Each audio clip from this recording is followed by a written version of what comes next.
Today we start once again with a new topic, new concept, respiration. Okay, respiration in your book of class 10 is taken in two terms. One is basically called as the word called as respire. The other is taken as water, breathe. The respiration here we will basically deal with what is occurring inside the cell. So you have written it as the water, cellular respiration. Fine. Now, respire generally means utilization of the food. The basic food is called as carbohydrate inside the cell, which is essential, called as water, glucose. So glucose will act as a fuel. This glucose will break down to produce your ATP, and there will be evolution of your CO2 and H2O. Fine, sure. We'll take one experiment regarding this. So it's a biochemical process which takes place in every cell. Hence, this is called as cellular respiration. During this process, the things which are needed, we are calling them as enzymes, or we are calling them as your biocatalysts. See? Now, this involves your organs or special tissues or the entire organ system. It may make in plants, in animals, and in short, we will take one by one, your step by step. This involves your release of energy. So basically, energy will be released during this process. But as I am sure presently you and myself, we are expanding our lungs by taking it your O2. This is called as inspiration, and once again we are contracting our lungs. We are giving out CO2, which is called as expiration. So during this, your expansion as contraction of your lungs as well as the muscles, there is need of energy, which is needed in various your muscles. So there will be consumption of energy during the bowel movement of the certain body parts. Okay? And basically, it needs what your diffusion. What kind of diffusion? Is your gaseous exchange in the form of water, O2 and CO2. Is it okay? So O2 will be taken in and CO2 will be given out of the cell. Fine. We'll take one more. So this ATP, the full form is called as adenosine triphosphate. It will give a certain amount of energy. This is there. Here is of two kinds. One we are calling it as aerobic. As the name suggests, the word aerobic means needs air. So air contains what here? O2. So this is what involves the breakdown of glucose in presence of O2 inside the cell. Ready? And there will be release of energy. Release of energy of which of the cell organelle? It's what?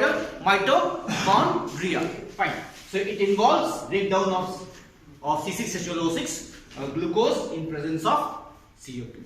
This is done by all eukaryotic cells. So I have written it as your all eukaryotes. You, myself, all the plants and everything. The other one is we are calling it as anaerobic respiration, where O2 is not needed. This is what it is. Anaerobic means presently your air containing O2 is not needed.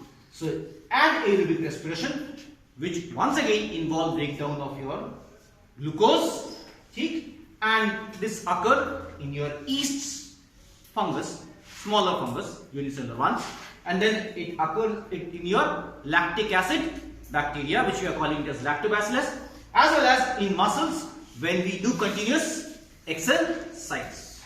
Sure? Then, now during this process and this process, in your aerobic respiration, there will be your release of much amount of energy, and here the amount of energy will be water, which will release is comparatively lesser. We'll take it in later on once again. Now here once again, in plants, the diffusion or the gaseous exchange occurs through stomata, cuticle and lenticels. So lenticels are the fragmented, broken spaces or cracks which occur in the bark. Okay? Now how do the plants breathe? Plants give out water, CO2. Come on, take O2 during photosynthesis. But plants also need your O2, okay, during their respiration, and this exchange of the gases in plants we are calling basically as is called as what? Your transpiration or transpiration, as you say. In your animals, we have taken many animals. We are taking it as higher animals as well as your lower animals. In higher animals and fishes, it's through what? Your gills. Frogs, it's through gills as well as moist skin. Frogs belong to amphibian. Come on, they belong to basically aquatic animals. So these are species. Okay. Then reptilia or reptiles, birds, we are calling them as aves, and then mammals, they are terrestrial. They live on land, so they breathe through the organ systems. Okay. And the special organs are called as water lungs. In your lower animals, which you are taking it as protista, okay, amoeba, paramecium, the exchange of the gases is through the general body surface. That's through water. Okay, cell membrane. Okay, so exchange of the gases takes place from the surrounding medium, maybe your water or the gases. Ready? Now I am doing a small experiment. Hope you all could understand each and everything. I am doing a small experiment.